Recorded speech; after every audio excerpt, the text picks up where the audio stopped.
Tudo bom, Miguel? Como você tá? Boa tarde, Thalita. Boa tarde a todos e todas.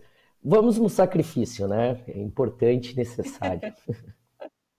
Pela notícia, pela informação, é isso aí. Miguel, começa contando pra gente como estão os bastidores, né, da campanha de Bolsonaro e o próprio governo, porque as notícias que a gente vê rolando é de que há um desânimo muito grande por conta do impacto dessas últimas notícias, né? Então, foi a prisão de Milton Ribeiro na semana passada, essa semana teve a CPI do MEC sendo protocolada e agora essas denúncias de assédio em relação ao presidente da Caixa com a demissão dele, né? Como isso tudo impacta, principalmente na campanha de Bolsonaro?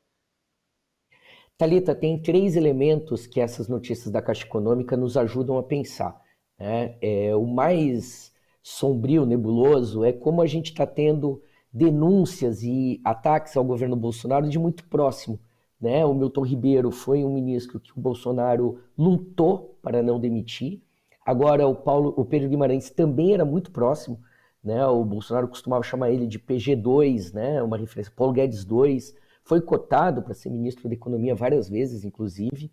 Então, primeiro chama atenção esses movimentos muito próximos ao centro de governo, e talvez a gente tenha aí, como a gente já tinha especulado na semana passada, né? Também de parte do Estado uma lavação de roupa suja, vamos dizer assim, né? Acertos de contas, outros setores que ajudaram a eleger Bolsonaro e que talvez estejam se descolando dele nesse momento. Segundo fator que eu já mencionei, sentimentalmente, no coração do Bolsonaro, ele está muito atacado com essa demissão. Ele lutou também para não demitir Pedro Guimarães, é uma pessoa que tinha muita estima, fazia parte do círculo pessoal dele, né? Como eu disse, foi cotado para ser ministro da Fazenda, inclusive, né? Então, era alguém que gozava de muito prestígio no círculo mais íntimo do presidente, e ele ficou muito contrariado e só provocou a demissão assim, realmente pressionado pelo seu círculo de assessores mais próximos. E aí eu chego na questão que você colocou, na ala, vamos dizer assim, política profissional do bolsonarismo, no centrão, a gente já vinha comentando aqui que havia um clima de desesperança, de desespero até, né? Eu usei na outra semana, em função do não crescimento nas eleições. Mas agora a gente está pressentindo uma espécie do centrão joalha. Por quê? O PL e o Centrão fizeram uma reunião com o Bolsonaro na semana passada, preparando essa ida dele para o Nordeste, insistindo em enquadrar o Bolsonaro como um candidato tradicional. Então disseram para ele, olha, vai falar do Auxílio Brasil, da economia, mira nos mais pobres, etc. O Bolsonaro falou pouquíssimo sobre isso, voltou para os temas morais que ele gosta, aborto, urna eletrônica, mal da esquerda, fez a motociata, né? Então até o Centrão já está percebendo que o Bolsonaro gosta mesmo da vida mole, da vagabundagem, da motociata. Trabalhar como candidato não é para ele. E é bom lembrar que em 2018, graças à facada, ele trabalhou muito pouco como candidato, né? Então, primeiro essa decepção. Então, tanto no PL quanto no Centrão, então o clima assim, não adianta falar, ele faz o que quer, ele não quer se submeter, e com esse discurso que agrada aquele núcleo bolsonarista mais duro, que a gente sempre tem falado, né? Que deve ser em torno aí de 11%, 10%, não é os 30% de intenção de votos do Bolsonaro. A avaliação do Centrão é só se a terceira via crescer para forçar um segundo turno, senão já tem esse clima inclusive, de jogar a toalha, como eu disse, meio de como o nosso maior problema é o Bolsonaro. Ele não se ajuda e não nos ajuda. Então, isso leva a outras movimentações do Centrão, que a gente também já vem identificando aqui há algum tempo, que é o chamado pacote Arthur Lira. Começa com a proposta do semipresidencialismo, mas principalmente a ideia de formalizar o orçamento secreto, transformar na sua modalidade impositiva, ou seja, o Lula vencendo as eleições teria que no ano que vem continuar cedendo uma parte da decisão do orçamento para além daquelas emendas que já são, né, regulares e normais.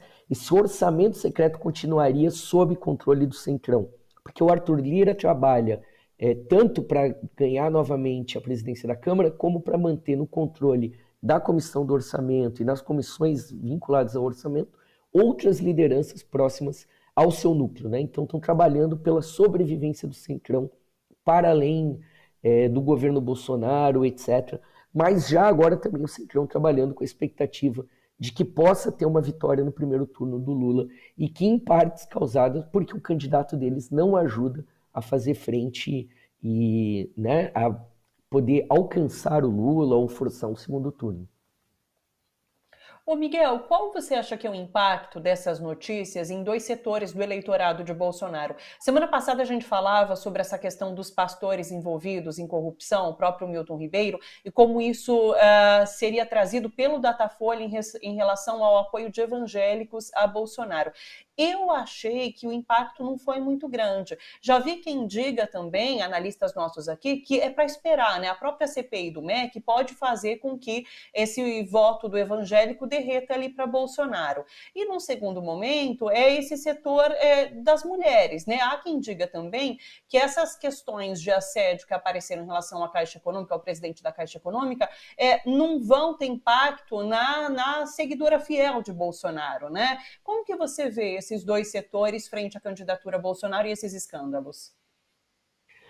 Olha, Thalita, o voto evangélico, a gente precisa desmistificar ele, né? Porque a comunidade evangélica é uma comunidade gigantesca, né? E é uma comunidade que tem suas várias ramificações. Então a gente não pode colocar um pastor Silas Malafaia no mesma balança que um pastor Henrique Vieira, por exemplo, né? A gente não pode colocar uma igreja que distorce, enfim, que tem uma aparência de empresa com igrejas legítimas, né, sejam elas neopentecostais ou não, que estão enraizadas nas comunidades, etc.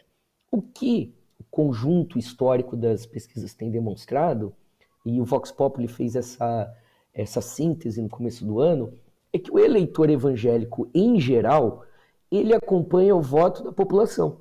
Então tem 30% que vota em Bolsonaro entre os evangélicos, tem 30% que vota no Lula e assim seguidamente, etc. Né?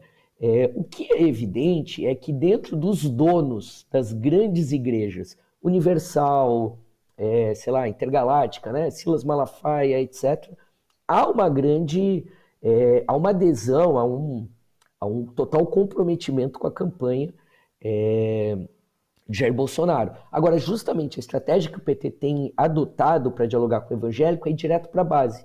É o chamado trabalho formiguinha e dialogar direto com o fiel ou com os pastores locais, né? Deixando essa intermediação com os grandes pastores. Então, eu acho que, de fato, o que tem mobilizado essa base evangélica a se descolar do Bolsonaro, mais do que esses escândalos, concordo com a sua leitura de que elas vão ser graduais, né? É o tema da desumanização, né? O fato da insensibilidade de Jair Bolsonaro, a gente viu isso permanentemente no caso da Covid, viu de novo agora nos assassinatos do Dom Philips e do Bruno, né? Então é uma constante, é isso que acaba, essa natureza bárbara do fascismo é que acaba afastando o bolsonarismo dos evangélicos. E com as mulheres também, é um setor muito identificado assim, com renda acima de 5 salários mínimos, mais de 50 anos, etc. Desde 2018, as mulheres são a trincheira de barrar, né? Basta a gente lembrar do Ele Não, do avanço do bolsonarismo, enfim.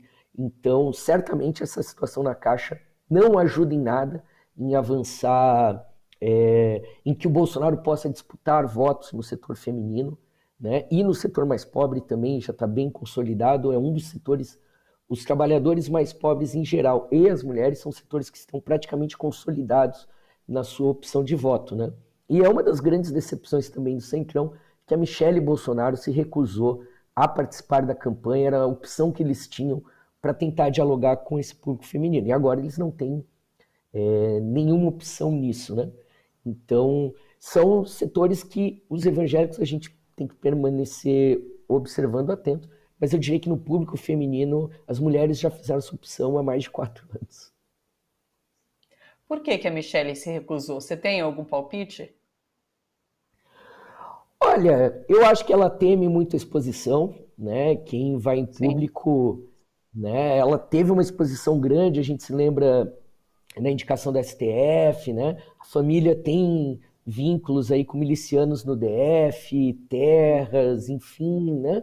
E também tem uma certa submissão, né? Ela nunca funcionou direito como primeira-dama, né? Teve aquele discurso em linguagem de sinais, etc., né?